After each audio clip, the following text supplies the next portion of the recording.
कक्तिशाल बबाग्राखर आगुलिनी महाराजा वीर विक्रम किशोर माणिक्य बिरखुंखलाव महाराजा वीर विक्रम किशोर माणिक्य बहादुरनि ब्रोन्ज मांगथं फ्योबिरका हस्तेनि मन्त्रिकरा प्रोफेसर डॉक्टर मानिक साहा पांडा बनकरिबो मंजाका हस्तेनि बेरेखरि मंत्री सुशांत चौधरी मंजाका मंत्री टिंकुराय बनकरिबो मंजाका ककदुक्ताय हुकुम बेदिकनि दागी फां के चक्रवर्ती मंजाका बिरखुंखलानि कुबुनि आदंर असाली पांडावो महाराजा वीर विक्रम किशोर माणिक्य बहादुरनि मांगथं फ्योंना थांथिनि ककनारथिनि हस्तेनि मन्त्रिकरा सायखनारका बिसि 2014 बार हाकतनि प्रधानमंत्री नरेंद्र मोदी जी हाबागो फाइमानि यागोलनो बार हाकतनि जरा जरा थाइनि लाइबुमा बाय ग्रोंजाक बररुगनि मुइतुनो नारना बागै जुरा जुरा सामु खलायजाखा ताइ बिसि 2018 हास्तेव बीजेपी आईपीएफटी हाफां फाइमानि यागोलो मॉडर्न आर्किटेक्ट ऑफ त्रिपुरा रिसिलिजाकनाय महाराजा वीर विक्रम किशोर माणिक्यनि बरम रनानि सामु खलायजाखा बतेब शाखा आगिनि लाई थांनाय बिसि सिबा आमालो हाफां सालायनाय र सीपीएम कांग्रेस हाफां सालायनाय र मुंसा खलायलिया आ सामुग्रावनो न ताबुनि हास्ते हाफां खलायनाय हास्तेनि लाइबुङै ग्रोंजाक बररनो बरम रजाखै दंगो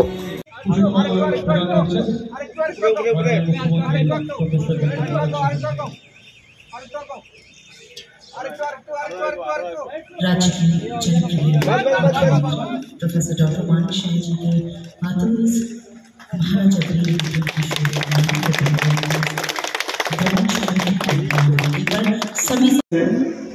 আমরা জানি যে আগে সিঙ্গারবিল এয়ারপোর্ট নামে এটা আখ্যায়িত করা হতো। আমরা যখন একেবারেই ছোট ছিলাম কোথায় যাবে যে সিঙ্গারবিল যাব, সিঙ্গারবিল মানে সিঙ্গারবিল এয়ারপোর্ট, এবং তার ইতিকথা আমরা জেনে গেছি এখন। এবং তখন খুব ছোট আকারের এখানে এয়ারপোর্ট ছিল। এক এক সময় ভাবি যে মাণিক্য ডাইনেস্টি ত্রিপুরার যেভাবে ওনারা কাজ করে গেছেন ত্রিপুরার উন্নয়নের লক্ষ্যে, আগে কিন্তু তাদেরকে সেইভাবে তাদেরকে স্বীকৃতি দেওয়া হয়নি।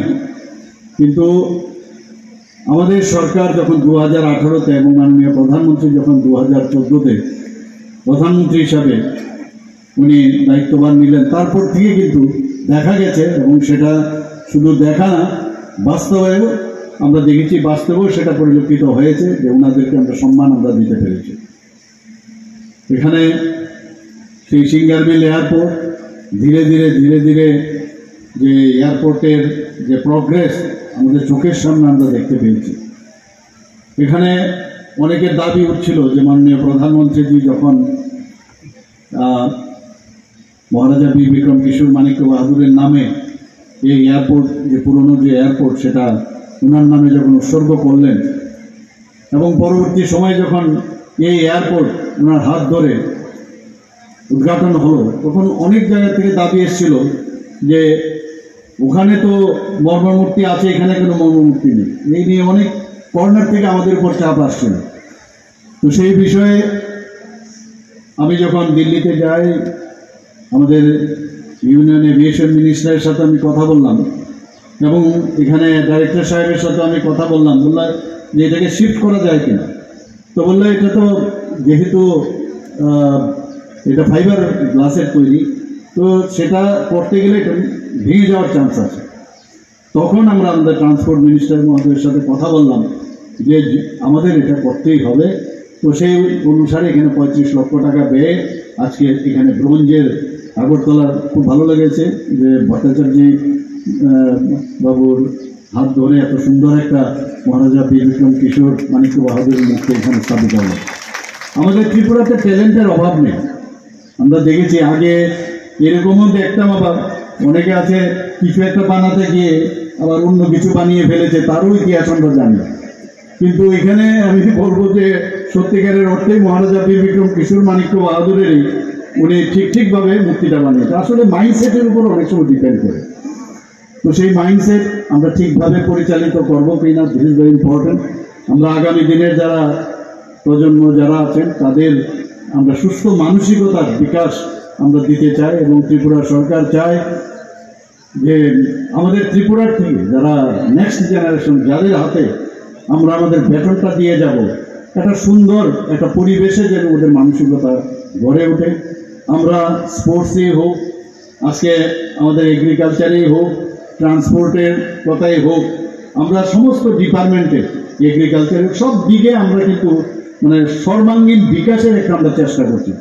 আমরা যখন আজ থেকে 70 দশকে আমরা ভাবতে পারিনি যে ত্রিপুরার airport would be the one of the best airport in northeastern region, even it may be more among other states.